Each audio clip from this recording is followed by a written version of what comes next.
জানিয়ে দিব চারটি গুরুত্বপূর্ণ বিশেষ প্রতিবেদন। শুরুতেই বিশেষ বিশেষ শিরোনামগুলো। ভোটবিহীন সরকারকে সমুচিত জবাব দেওয়া হবে।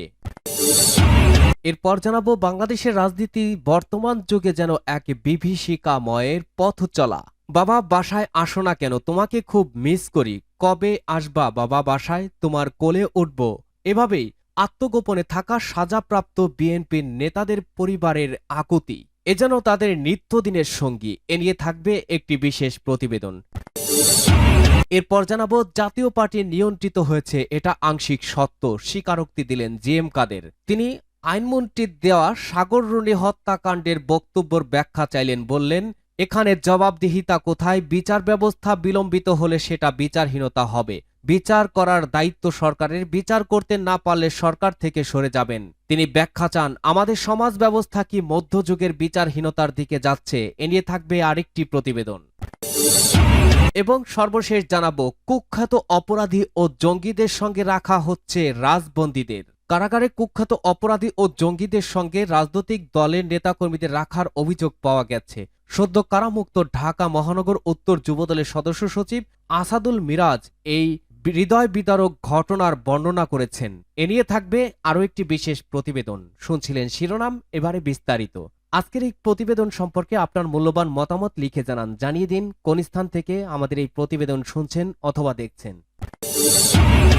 ভোটবিহীন সরকারকে সমুচিত জবাব দেওয়া হবে বলেছেন জয়নুল আবেদিন ফারুক। আন্দোলনের মাধ্যমে ভোটবিহীন সরকারকে সমুচিত জবাব দেওয়া হবে বলে হুঁশিয়ারি দিয়েছেন বিএনপির চেয়ারপারসনের উপদেষ্টা ও সাবেক বিরোধী দলীয় চিফ হুইপ জয়নুল আবেদিন ফারুক। সরকারের দমন পীড়নের প্রসঙ্গ টেনে এই হুঁশিয়ারি দিয়ে তিনি বলেন, আপনারা লগি বৈঠা নিয়ে মানুষ মেরেছেন, আপনারা গণতন্ত্র হত্যা করেছেন, আপনারা 7ই জানুয়ারি ভোটারবিহীন নির্বাচন করেছেন, নির্বাচন করে নিজের ভাইয়ে ভাইয়ে ডামি নির্বাচনের আগেও অনেক হুমকি ধমকি দিয়েছিলেন, এখনো আবার হুমকি দিচ্ছেন। আন্দোলন দাবি যতদিন না প্রতিষ্ঠা হবে, ততদিন না বাংলাদেশে আমার ভোট আমি দেব, ততদিন পর্যন্ত এই সংগ্রাম বিএনপি সহ সমমনা দলের সংগ্রাম অব্যাহত থাকবে।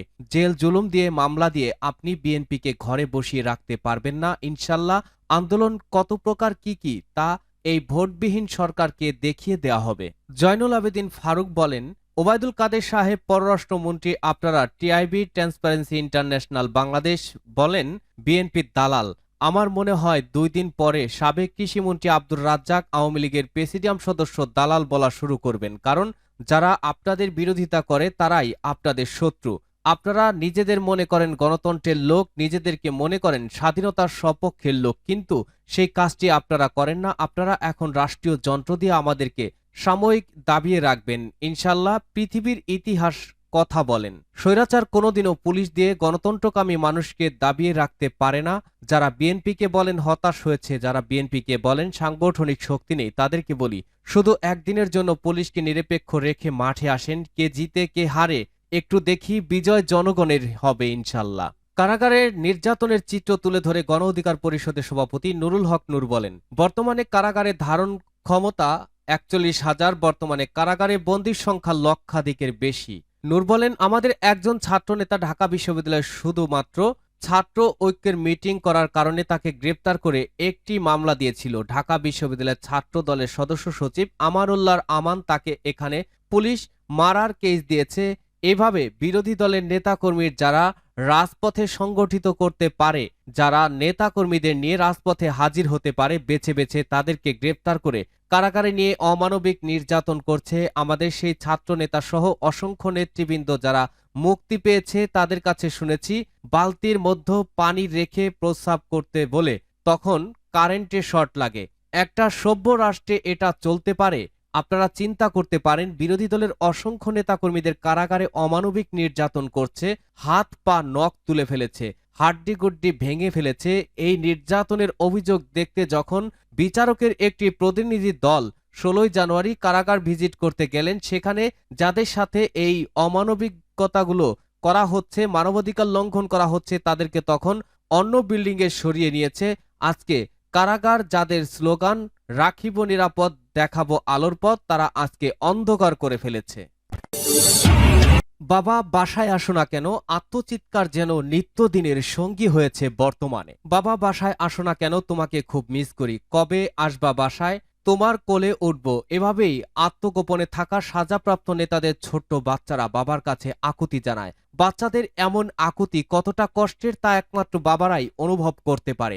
যুবদল কেন্দ্রীয় সংসদের সভাপতি সুলতান সালাউদ্দিন টুকু দীর্ঘ ৩ মাসের বেশি সময় ধরে আত্মগোপনে রয়েছেন। এই সময় একবারের জন্য পরিবারের কাছে যেতে পারেননি টুকু। ৩ মামলায় ৭ বছরের কারাদণ্ড হয়েছে তার। তার স্ত্রী সাইমা পারভিন সিমিমি বলেন, গত ২৮ অক্টোবর নয়াপল্টনে দলের কেন্দ্রীয় কার্যালয়ের সামনে বিএনপির মহাসমাবেশ পুলিশের হামলায় পণ্ড হয়ে যাওয়ার পর থেকে আত্মগোপনে রয়েছেন টুকু।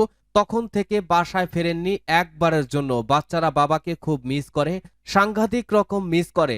ফোনে কথা হলে বাচ্চারা ফোন ছাড়তে চায় না। বাবাকে বলে, বাবা বাসায় আসো না কেন, কবে আসবা বাসায়, তাড়াতাড়ি আসো, তোমার কোলে উঠবো। তাছাড়া বাচ্চারা বাবার খুব ভক্ত। তিনি বলেন, যারা জেলে আছেন তারা মাঝে মধ্যে পরিবারের সদস্যদের সঙ্গে সাক্ষাৎ করতে পারেন, দেখা করতে পারেন। জেলের বাইরে থাকার পরও আমরা দেখা সাক্ষাৎ করতে পারছি না, বাচ্চাদের নিয়ে খুব কষ্টে আছি আমরা। বিএনপির কেন্দ্রীয় কমিটির স্বেচ্ছাসেবক বিষয়ক সহ সম্পাদক আব্দুল কাদের ভূঁইয়া জুয়েল গত ৩ মাসে ৫টি মামলায় ১৫ বছর ৩ মাসের সাজা হয়েছে তার। দীর্ঘদিন ধরে নিজ বাসায় যেতে পারছেন না। আজ এখানে তো কাল অন্যখানে রাত কাটাতে হচ্ছে। তিনি বলেন, বাচ্চারা খুব মিস করে আমাকে, ফোন করলে বাসায় যেতে বলে। সাদা কাগজে লিখেছে, বাবা please come and play with us. এরপর তার ছবি তুলে মোবাইলে মেসেজ পাঠিয়েছে, কিন্তু গ্রেপ্তার এড়াতে পালিয়ে বেড়ানোর কারণে বাচ্চাদের অনুরোধ রাখতে পারছি না। কবে নাগাদ বাসায় ফিরতে পারবো তা বলতে পারছি না। এক ধরনের ফেরারি জীবন যাপন করছি। এছাড়া ৫টি মামলায় ১৩ বছর ৬ মাস সাজা হয়েছে যুবদলের জ্যেষ্ঠ সহসভাপতি মামুন হাসানের। ৫টি মামলায় ১৭ বছর ৮ মাসের সাজা হয়েছে যুবদলের সাংগঠনিক সম্পাদক ইসহাক সরকারের। একটি মামলায় ২ বছরের সাজা হয়েছে বিএনপি নির্বাহী কমিটির সদস্য একরামুল হাসানের। বিএনপির দপ্তর থেকে জানানো হয়েছে, গত বছরের ২৭ জুলাই থেকে সারা দেশে ২৭,৪৯৫ নেতাকর্মীকে গ্রেপ্তার করে কারাগারে পাঠানো হয়েছে। এই সময় বিএনপি নেতাকর্মীদের বিরুদ্ধে মামলা হয়েছে ১,১৭৫টি। এসব মামলার এজাহারভুক্ত আসামি ১,০৫,০০০-এরও বেশি। এছাড়া ২০০৯ থেকে ২০২৩ সালের জুলাই পর্যন্ত সারা দেশে ১,৪১,৯৩৪ মামলায় বিএনপির ৪৯,৪০,৪৯২ নেতাকর্মীকে আসামি করা হয়েছে। গত ৫ মাসে শতাধিক মামলায় ১,৬৮৭ জন নেতাকর্মীকে বিভিন্ন মেয়াদে সাজা দেওয়া হয়।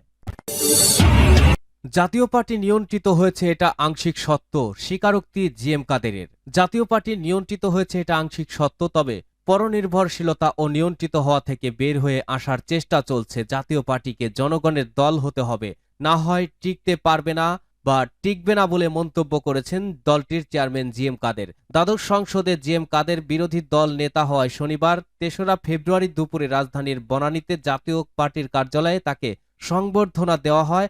ওই অনুষ্ঠানে তিনি এসব কথা বলেন। জিএম কাদের বলেন, দল সম্পর্কে মানুষের ধারণা ভালো না। অনেকেই নানা কথা বলছেন। দ্বাদশ সংসদ নির্বাচনে জাতীয় পার্টির জন্য কোনো আসন ছাড়া হয়নি। বিভ্রান্তি ছড়িয়েছে সরকার। আওয়ামী লীগ ইচ্ছাকৃত ভুল করেছে, তবে এর মাধ্যমে দলটি আমাদের বড় ধরনের ক্ষতি করেছে। এ সময় আইনমন্ত্রী আনিসুল হকেরও সমালোচনা করেন জাপা চেয়ারম্যান। বলেন, সাংবাদিক দম্পতি সাগররুনি হত্যাকাণ্ডের তদন্ত ইস্যুতে আইনমন্ত্রীর বক্তব্য অনেকটা গায়ের জোরের মত, যেমনটা জোর যার মগের মূল লোক তার। আইনমন্ত্রীর এই বক্তব্য প্রসঙ্গে জিএম কাদের জানতে চান, এখানে জবাবদিহিতা কোথায়? বিচার ব্যবস্থা বিলম্বিত হলে সেটা বিচারহীনতা হবে। বিচার করার দায়িত্ব সরকারের, বিচার করতে না পারলে সরকার থেকে সরে যাবেন। আইনমন্ত্রীর কাছে প্রশ্ন, আমাদের সমাজ ব্যবস্থা কি মধ্যযুগের বিচারহীনতার দিকে যাচ্ছে কিনা? আপনার কাছে এটির উত্তর রেখে গেলাম। কুখ্যাত অপরাধী ও জঙ্গিদের সঙ্গে রাখা হচ্ছে রাজবন্দীদের। কারাগারে কুখ্যাত অপরাধী ও জঙ্গিদের সঙ্গে রাজবন্দীদের দলের নেতাকর্মীদের রাখার অভিযোগ পাওয়া গেছে। সদ্য কারামুক্ত ঢাকা মহানগর উত্তর যুবদলের সদস্য সচিব আসাদুল মিরাজ এমন অভিযোগ করেছেন। তিনি বলেন, দীর্ঘ ৯০ দিন পর কাশিমপুর হাই সিকিউরিটি কারাগার থেকে মুক্ত হলাম, কিন্তু মুক্ত হইনি এই ফ্যাসিবাদী জালিম সরকারের হাত থেকে। যে জেলে বাংলাদেশে সবচেয়ে কুখ্যাত অপরাধী এবং জঙ্গি সংগঠনের লোকদের রাখা হয়, সেই জেলে আমাকে রাখা হয়েছিল। কারাগার থেকেও সার্বক্ষণিক নজরদারির মধ্যে রাখা হতো। পরিবার পরিজনরা সাক্ষাৎ করতে এলে এনএসআই, সিআইডি, এসবি ও কারারক্ষীদের উপস্থিতিতে মাত্র ১৫ মিনিট সময় দিত কথা বলতে। অথচ আমার সঙ্গে দেখা করতে যেতে আমার স্ত্রী ও একমাত্র সন্তান নির্যাতনের সর্বোচ্চ সীমা অতিক্রম করেছে এই তাবেদার সরকার। মিরাজ বলেন, রাজনৈতিক বন্দীদের রাখার জায়গা কাশিমপুর 1, কাশিমপুর 2 ও কেরানীগঞ্জ কারাগারে। আমি রাজনৈতিক বন্দী হওয়ার পরও আমাকে কাশিমপুর হাই সিকিউরিটি কারাগারে একটি 5 তলা বিল্ডিংয়ের 4র্থ তলায় একটি রুমে রাখা হতো। বাইরে বের হতে দিত না। ফাঁকি দিয়ে আমি কোনো রুমে গেলে সংস্থার লোকজন ওই রুমে তল্লাশি চালাতো, বন্দীদের হুমকি ধামকি দিত। তিনি বলেন, আমি বলতে চাই, বর্তমান ফ্যাসিস্ট সরকারের নির্যাতন যত বাড়বে, বিএনপির চলমান আন্দোলন ততই তীব্র হবে। মামলা দিয়ে হামলা চালিয়ে বিএনপির আন্দোলন দমানো যাবে না। অত্যাচার নির্যাতনের তীব্রতার মাথায় নিয়েই বিএনপি রাজপথে নেমেছে। অবৈধ সরকারের পতন না হওয়া পর্যন্ত কেউ ঘরে ফিরে যাবে না। গায়েবী মামলা দিয়ে কারাবন্দী রেখে আমাদের চলমান গণতান্ত্রিক আন্দোলন ঠেকানো যাবে না।